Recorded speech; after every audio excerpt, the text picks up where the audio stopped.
Alright, for this video I just want to focus on this part of the FRQ over here where it says write but do not solve a differential equation for something. And I'm pretty sure this is gonna be pretty common in the AP Physics C mechanics test. So I just want to go through a problem going through this section, just part D. And in order to actually go through part D, I'm gonna do some context for this problem. So I think just a general gist of this problem is that this block up here slides down this ramp, goes through this part of this flat surface, and then eventually reaches the spring.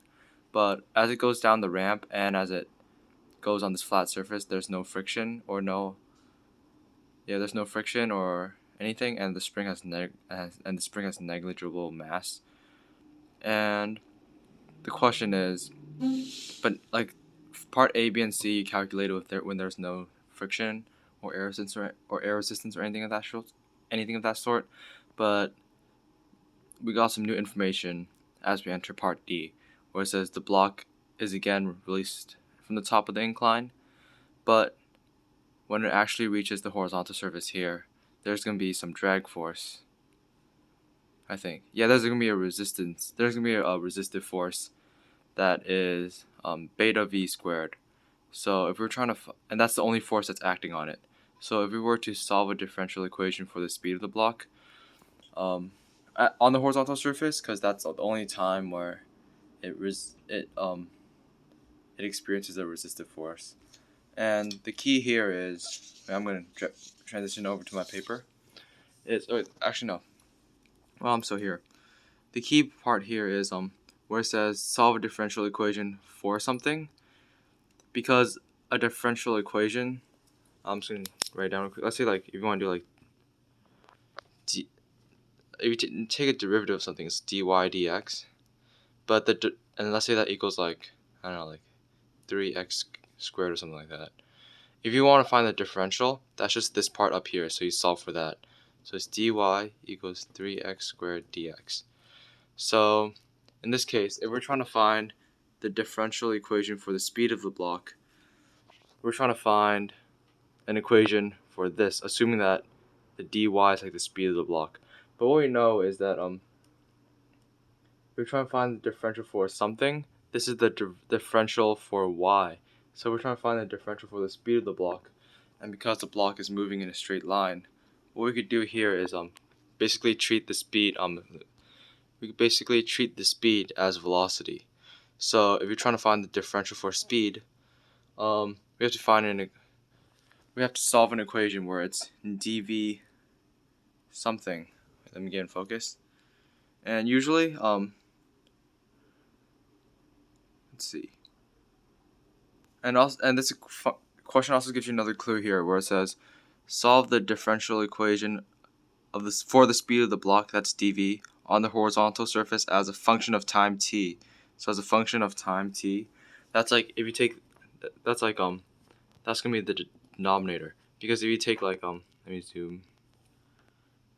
Get in focus. Okay, so that's if it's in this case over here, if normally if it's y equals x cubed, if you take the derivative of that, you get dy dx equals 3x squared. So and this is kind of how it's f of x equals x cubed. If you take the derivative of that, it'll be 3x squared. And the reason why I'm explaining this is because this function, or this y value, in this case we set y equals to f of x. Y is a function of x. So in this case, if we're looking for a function, something that if we're looking for the differential equation of the speed of a block, which is velocity, as a function of time t, then it'll be the differential equation for the speed of the block over the change in time, which is dt. So we're trying to find an equation with this, and one thing we know is that dv dt is the same thing as acceleration, because the derivative of velocity, which is dv dt, is acceleration. So because they gave us a force over here, and we could and we have this dv dt, which is the same thing as acceleration, and there's only one force acting against the object, which is the resistive force, we could use Newton's second law, F net equals ma, to make the differential equation.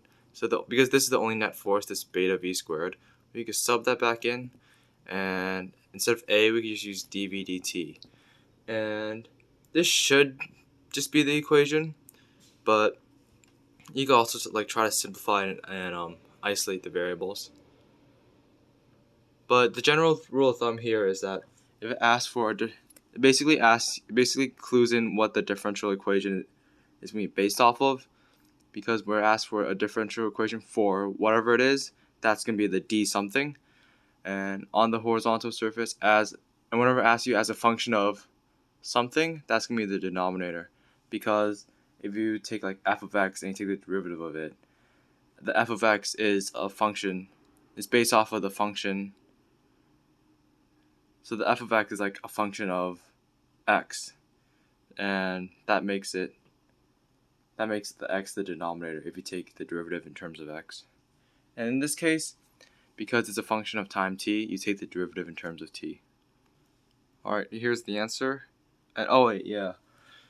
Because it's a net force and it's going in the opposite direction of the and because the net force is going in the opposite direction of the box, the resistive force is negative, so it's negative bv squared equals m times dv dt.